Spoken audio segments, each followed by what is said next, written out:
এই দেখো কি বানিয়েছি, সেদিনকে পাটালিটা এনেছিলে না, ওই পাটালি দিয়ে আজকে নলেন গুড়ের পায়েস বানিয়েছি। টেস্ট করে বলো কেমন। দাও। বাহ, দেখতে তো খুব সুন্দরই হয়েছে মনে হচ্ছে। চলো একবার টেস্ট করে রিভিউ দিই কেমন হয়েছে।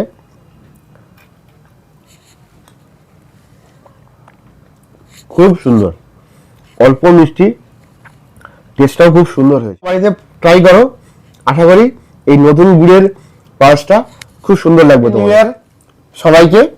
তোমরা এই নতুন বছরে এই নতুন গুড়ের পায়েসের যে রেসিপিটা তোমরা অবশ্যই চেষ্টা করো, ট্রাই করো, আশা করি খুব সুন্দর লাগবে। আমি একটু খেয়ে নিই। নমস্কার বন্ধুরা, নতুন বছরে একদম মিষ্টি মিষ্টি রেসিপি নিয়ে তোমাদের সাথে চলে এসেছি। একদম নতুন বছরে সকলকে জানাই মিস্টার অ্যান্ড মিসেস কুকিং আর্টের পক্ষ থেকে সবাইকে হ্যাপি নিউ ইয়ার। সবাই ভালো থেকো, সুস্থ থেকো। আর আজকে যে রেসিপিটা সেটা নতুন বছরে প্রথম রেসিপি, মিষ্টির রেসিপি, নলেন গুড়ের পায়েস। নলেন গুড়ের পায়েস কিন্তু এই শীতের আমেজে দুর্দান্ত লাগে। আর এই নলেন গুড় দিয়ে নানান রকম কিন্তু আমরা মিষ্টি বাড়িতে বানিয়ে খাই। আর এই নলেন গুড়ের পায়েস কিন্তু তার মধ্যে একদম অন্যতম। তো এই নলেন গুড়ের পায়েস বানাতে খুব সহজেই তোমরা বাড়িতে বানিয়ে ফেলতে পারবে। গুড় কিন্তু দুধের মধ্যে দিলে, অনেকেই আছে যে দুধের মধ্যে দিলে দুধটা ফেটে যায়, সেটা কিন্তু একদম হবে না। চলো রেসিপিটা দেখতে থাকো। আর যদি ভালো লেগে থাকে তাহলে অবশ্যই একটা লাইক করে দিও। কমেন্টের মাধ্যমে জানাতে একদমই ভুলো না যে কেমন লাগলো। আর যারা নতুন বন্ধু আছো এখনো পর্যন্ত সাবস্ক্রাইব করনি, চিন্তা না করে তাড়াতাড়ি সাবস্ক্রাইব করে নাও, কারণ আরো নতুন নতুন রেসিপি আসছে তোমাদের জন্য। চলো দেখে নেওয়া যাক আজকের রেসিপি।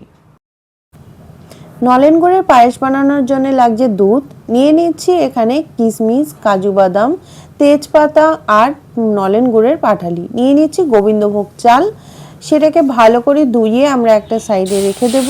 আর এখানে কড়াইয়ের মধ্যে নিয়ে নিচ্ছি দুধ। দুধটা কিন্তু এখানে জাল দেওয়াই দুধ ছিল, সেটাকে আমি কড়াইয়ের মধ্যে নিয়ে ভালো করে আবারও একটু জাল দিয়ে নেব। আর জাল দেওয়ার আগে এর মধ্যে দিয়ে দিচ্ছি কটা, দুধটা উষ্ণ গরম হলেই দিয়ে দেব তেজপাতা, আর এখানে দিয়ে দিচ্ছি এলাচ। তাতে খুব সুন্দর পায়েসের গন্ধটা আসবে। তেজপাতা আর এলাচটাকে দিয়ে এইভাবে ভালো করে একটু মিশিয়ে নিয়ে দুধটাকে আমরা যখনই উষ্ণ গরম হয়ে উঠবে তখন এর থেকে অল্প পরিমাণে দুধ আমরা নিয়ে নেব। এই দুধটা কেন নিচ্ছি সেটা কিন্তু তোমরা কিছুক্ষণ পরেই জানতে পারবে। দুধটা নিয়ে নেওয়ার পরে এটাকে খুব ভালো করে আবারও একটু মিশিয়ে দিয়ে দিচ্ছি গোবিন্দভোগ চালগুলো। গোবিন্দভোগ চালগুলোকে দেওয়ার পরে এটাকে আমরা একটু ভালো করে মিশিয়ে দেব। আর এই চালটা যতক্ষণ না সেদ্ধ হচ্ছে ততক্ষণ কিন্তু আমরা এইভাবে মিডিয়াম আঁচেই খুব ভালো করে জাল দিতে থাকবো। আর মাঝে মাঝেই কিন্তু একটু ভালো করে মিশিয়ে নেব চালটা, যাতে তলায় লেগে না যায়। আর এখানে যে দুধটা নিয়েছিলাম তার মধ্যে নিয়ে নিলাম বড় চামচের 1-2 চামচ দুধ। আমল দুধ নিয়েছি, আমল দুধটাকে নিয়ে এটাকে ভালো করে মিশিয়ে দিচ্ছি। আর মিশিয়ে দেওয়ার পরে দেখো খুব ভালো করে মিশে গেছে। দুধটা যেহেতু গরম রয়েছে খুব ভালো করে মিশে যাবে। এখানে নিয়েছি নলেন গুড়ের পাটালি। পাটালিটাকে নেওয়ার পরে এখানে আমরা দুধের সাথে খুব ভালো করে মিশিয়ে দিচ্ছি। যেহেতু দুধটা গরম তাই দুধটা কিন্তু দুধের সাথে পাটালিটা খুব ভালো করে মিশে যাবে। এরপরে দেখো আমরা দেখে নিচ্ছি এইভাবে আমরা পায়েসটাকে চালগুলোকে সেদ্ধ করতে দিয়েছিলাম। চালগুলো সেদ্ধ হয়ে যাওয়ার পরে এখানে কিশমিশ আর কাজু বাদামটাকে দিয়ে দিচ্ছি। চালগুলো সম্পূর্ণভাবে সেদ্ধ হয়ে গেছে, দেখতেই পাচ্ছ। এরপরে অল্প অল্প করে আমরা যে গুড়ের যে লিকুইডটা তৈরি করেছিলাম সেটা এর মধ্যে ঢালতে থাকবো। এইভাবে তোমরা যদি নলেন গুড়ের পায়েস বানাও তাহলে দেখবে যে কোনোভাবেই দুধটা ফেটে যাচ্ছে না আর খুব সুন্দরভাবে হচ্ছে। এটাকে ভালো করে আমরা মেশাতে থাকবো আর খুব ভালো করে এটাকে আমরা ফুটিয়ে নেব, তাতে আরো সুন্দর একটা গন্ধ আসবে আর একটু ঘন হবে। দিয়ে দিচ্ছি এর মধ্যে ঘি, 1 চামচ পরিমাণে ঘি এখানে অ্যাড করেছি। ঘিটাকে দেওয়ার পরে আবারও খুব ভালো করে মিশিয়ে দিচ্ছি।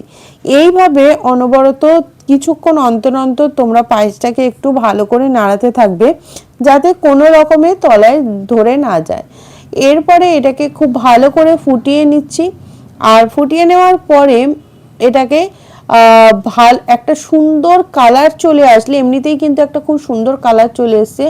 আর এখানে আমি হালকা মিষ্টি রেখেছি, যেহেতু আমরা মিষ্টিটা একটু কম খাই তাই হালকা মিষ্টি রেখেছি। তোমরা চাইলে গুড়ের পরিমাণটা একটু বাড়িয়ে দিতে পারো।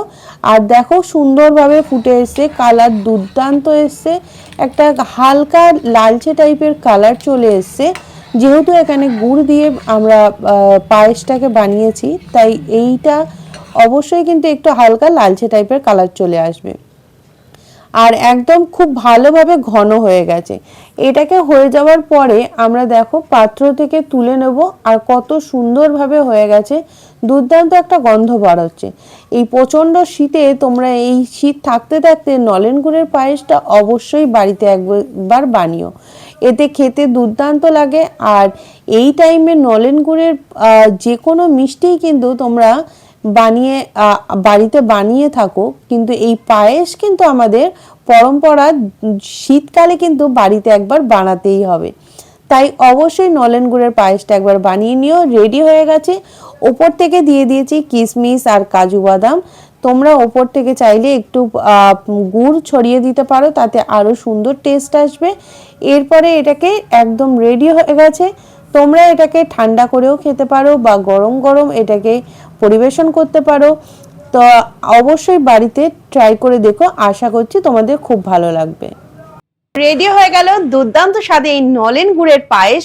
অবশ্যই বাড়িতে ঠান্ডা ঠান্ডা একদম আমেজে এই গরম গরম পায়েস অবশ্যই একবার বানিয়ে দেখো, আশা করছি তোমাদের খুব ভালো লাগবে। আর আমাদের এখানে কিন্তু প্রচুর পরিমাণে ঠান্ডা পড়েছে। তোমরা কে কোথা থেকে দেখছো, তাদের ওখানে কতটা ঠান্ডা পড়েছে অবশ্যই কিন্তু কমেন্টের মাধ্যমে জানাতে ভুলো না। আর যারা এই রেসিপিটা বাড়িতে একবার হলেও ট্রাই করো, তারা কিন্তু অবশ্যই কমেন্টের মাধ্যমে জানিও যে কেমন লেগেছে এই রেসিপিটা বানিয়ে। অবশ্যই কিন্তু তাহলে আজকের মতো রেসিপি পর্যন্তই, আবারও দেখা হচ্ছে নতুন কোনো রেসিপি নিয়ে। ততক্ষণে তোমরা ভালো থেকো, সুস্থ থেকো, আবারও দেখা হচ্ছে পরবর্তী কোনো রেসিপিতে।